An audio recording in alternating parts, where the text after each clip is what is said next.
Alors il bâtit un haut mur tout autour du jardin et mit un écriteau. Défense d'entrée sous peine d'amende.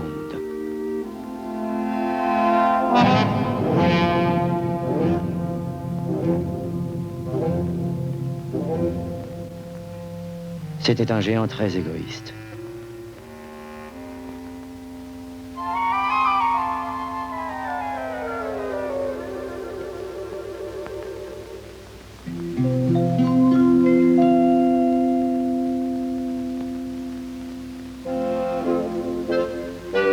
Les pauvres enfants n'avaient plus d'endroit pour jouer.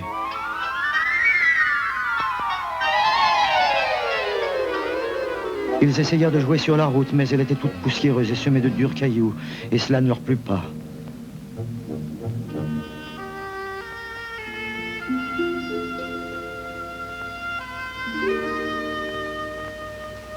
La classe finie, ils erraient tout autour des hauts murs et parlaient entre eux du beau jardin. Comme nous y étions heureux, se disaient-ils l'un à l'autre. Puis le printemps revint. Et avec lui, dans toute la contrée, les fleurs et les petits oiseaux. Mais dans le jardin du géant égoïste, c'était encore l'hiver. Sans les enfants, les oiseaux n'avaient plus envie de chanter et les arbres oublièrent de fleurir. Un jour, une jolie fleur sortit sa tête de l'herbe. Mais quand elle vit l'écriteau, elle fut si attristée pour les enfants qu'elle se laissa glisser dans la terre et se rendormit.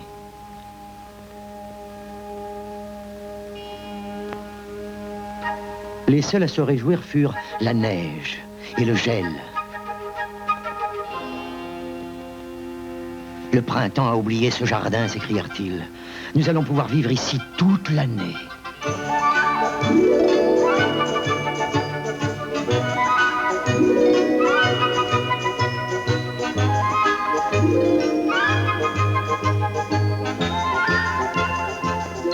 La neige couvrit l'herbe de son grand manteau blanc.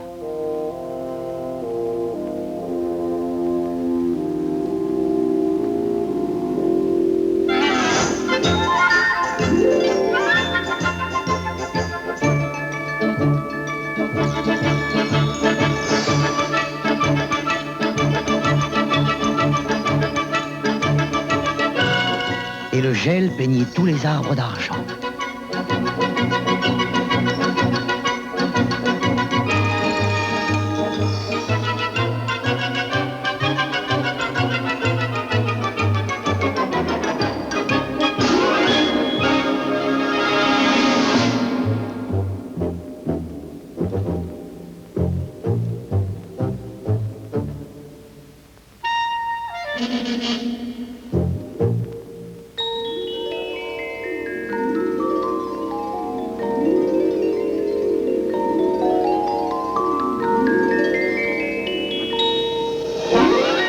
Puis, ils invitèrent le vent du Nord à demeurer avec eux.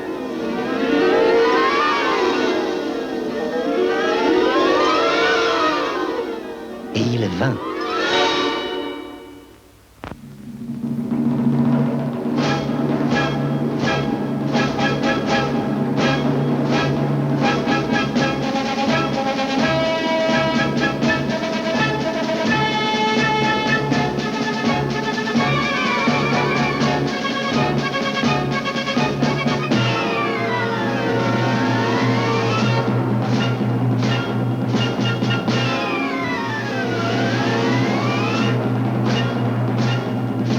Il était enveloppé de fourrure et se mit à rugir à longueur de journée dans le jardin et à culbuter les tuyaux de cheminée.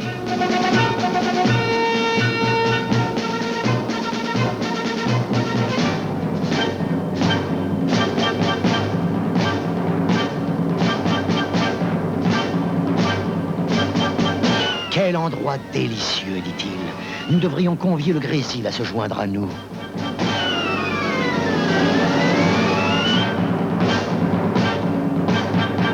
Et le Grésil vint.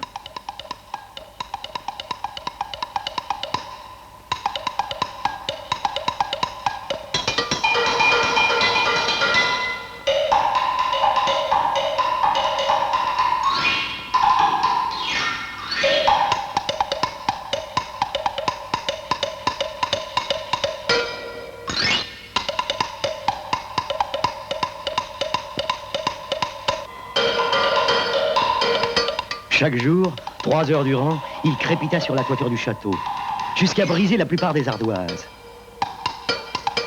Puis, il courait tout autour du jardin, aussi vite qu'il le pouvait.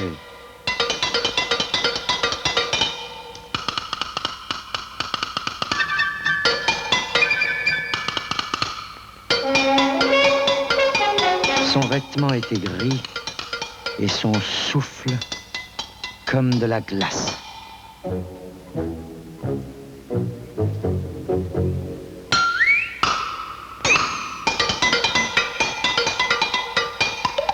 Je ne comprends pas pourquoi le printemps tarde tant, s'étonnait le géant égoïste, assis derrière sa fenêtre à contempler son jardin tout blanc et gelé. J'espère que le temps va changer.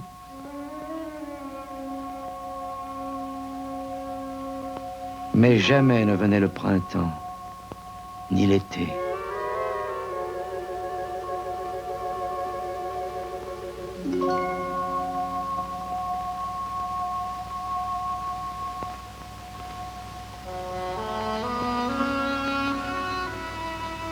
L'automne répandait des fruits dans tous les jardins, sauf dans celui du géant. Il est trop égoïste, disait l'automne. Ainsi, c'était toujours l'hiver dans le jardin. Et le vent du nord, le grésil, le gel et la neige dansaient parmi les arbres.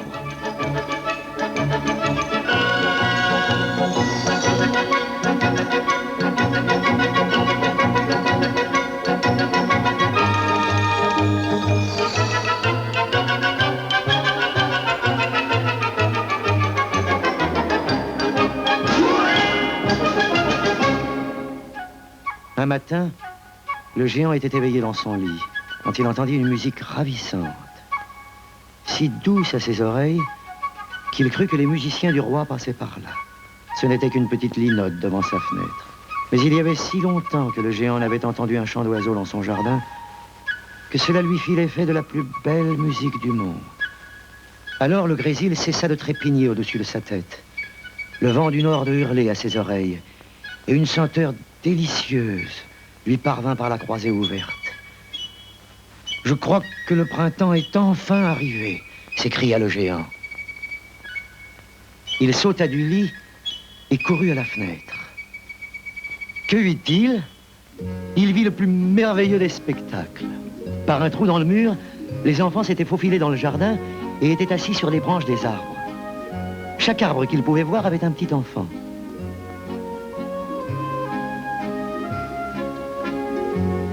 Et les arbres étaient si heureux de revoir les enfants qu'ils étaient couverts de fleurs et agitaient doucement leurs bras au-dessus des petites têtes. Les oiseaux voltaient en tous sens et gazouillaient avec plaisir, et les fleurs se haussaient en riant parmi l'herbe verte. C'était un spectacle enchanteur. Pourtant, dans un coin du jardin, c'était encore l'hiver. C'était le coin le plus reculé du jardin. Un petit garçon était là, si petit qu'il ne pouvait atteindre les branches de l'arbre. Et il tournait autour en pleurant à chaudes larmes. Le pauvre arbre était encore couvert de givre et de neige.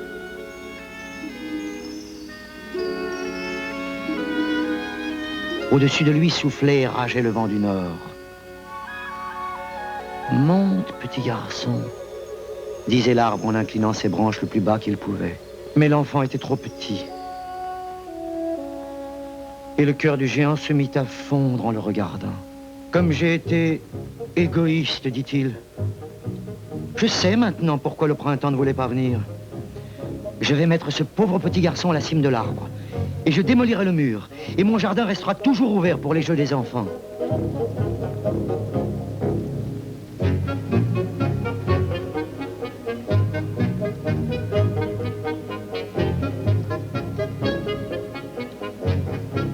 Il était vraiment très fâché de ce qu'il avait fait.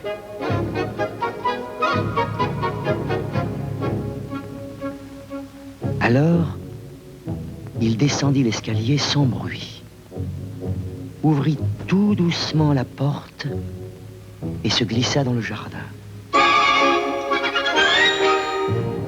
Mais, en l'apercevant, Les enfants furent saisis d'une telle frayeur qu'ils se sauvèrent, tous.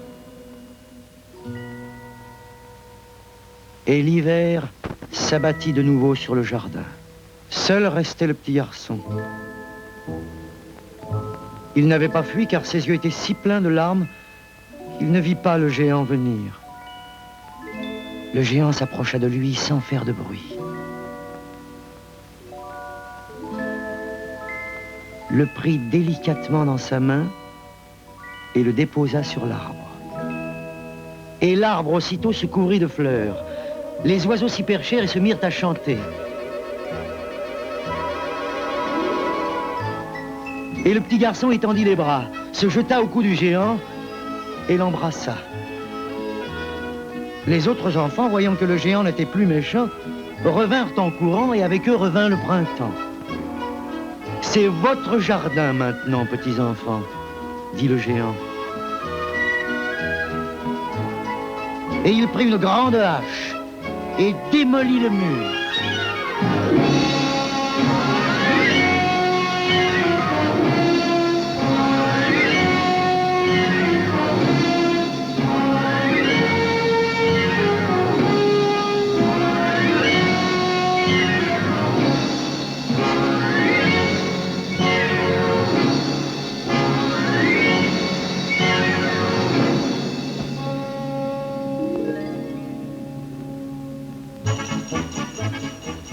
À l'heure de midi, les gens qui se rendaient au marché le trouvèrent en train de jouer avec les enfants dans un jardin si beau qu'ils n'en avaient jamais vu de pareil.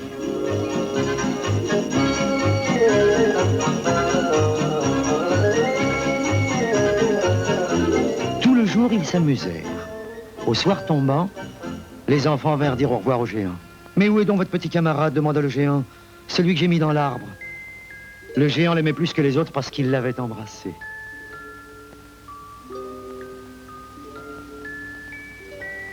Nous ne savons pas, répondit-il. Il est parti.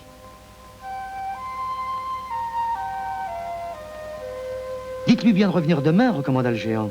Mais ils ignoraient où le garçon habitait et ne l'avaient jamais vu auparavant.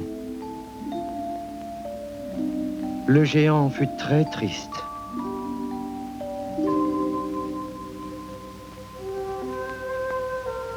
Tous les après-midi, à la fin de la classe, les enfants venaient jouer avec le géant.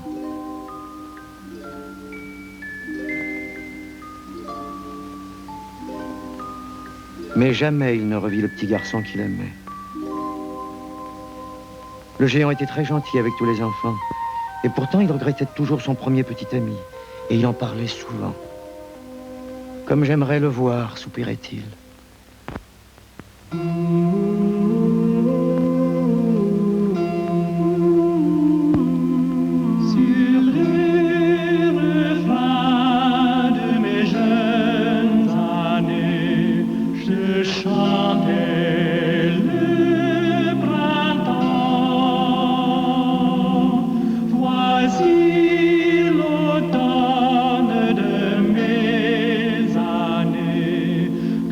Ces airs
Les années passèrent. Et le géant devint très vieux et très faible. Il ne pouvait plus jouer, mais il s'installait dans un énorme fauteuil pour contempler à la fois les enfants et son jardin. J'ai beaucoup de belles fleurs, disait-il. Mais les enfants sont les plus belles de toutes. Un matin d'hiver, il regardait par la fenêtre en s'habillant. Il ne détestait plus l'hiver car il savait que ce n'était que le printemps endormi et un temps de repos pour les fleurs. Soudain, émerveillé, il se frotta les yeux et regarda fixement. C'était certainement une vue merveilleuse. Dans le coin le plus reculé du jardin, il y avait un arbre tout couvert de ravissantes fleurs blanches. Ses branches étaient d'or et portaient des fruits d'argent. Et au-dessous se tenait le petit garçon qu'il avait aimé.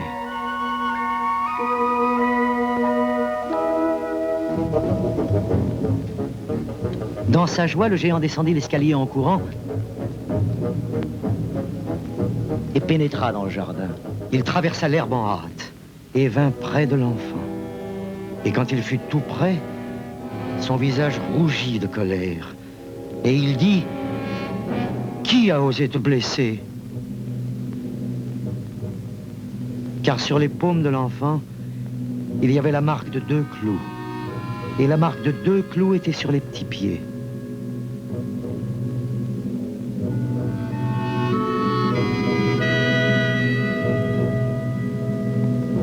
Qui a osé te blesser? S'écria le géant.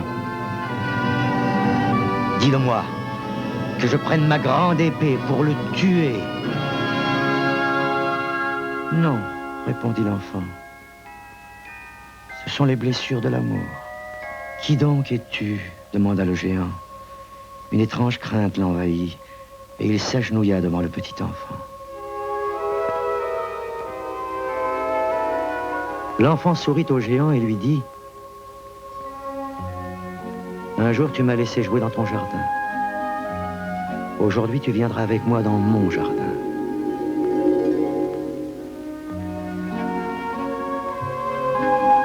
Qui est le paradis.